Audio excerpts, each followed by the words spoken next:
Welcome back to URL Charlotte, my debut time travel horror novel, which is out right now in paperback and on Kindle Unlimited. The footsteps came closer, echoing down the tunnel toward them. Magda leaped up and grabbed her backpack, ducking around a curve. Bridget followed, her phone's light bouncing around the rocky walls. "Turn that off!" Magda whispered. Bridget thumbed the screen, plunging the tunnel into total darkness. Magda pressed a hand to the wall behind her to steady herself. Bridget's breath in her ear was heavy and panicked. "What the f-?" "Shh!" Magda held a finger to her lips, pointlessly, since Bridget couldn't see it. Gradually, the tunnel lightened.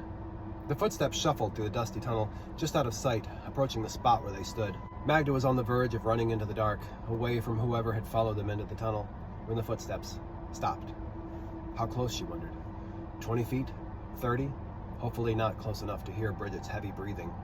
Magda took 2 deep, slow breaths to calm herself, and then held it. Beside her, Bridget followed her lead and did the same. Her hand found Magda's and squeezed it. Rock scraped against rock, something heavy being moved. Magda pulled away from Bridget and crept cautiously back to the curve in the tunnel.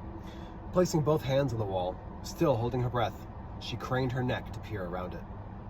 A lantern flashlight sat on the ledge above the short drop, pointing directly at Magda.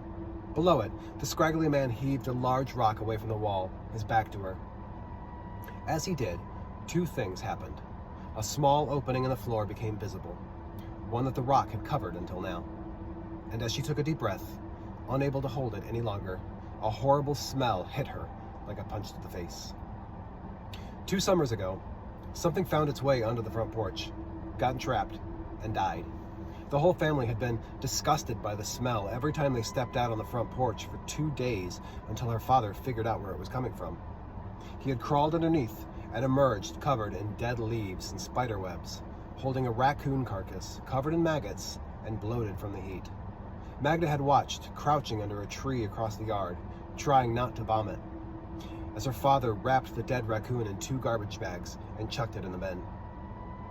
The smell in the tunnel now, coming from that hole in the floor, was 1,000 times worse.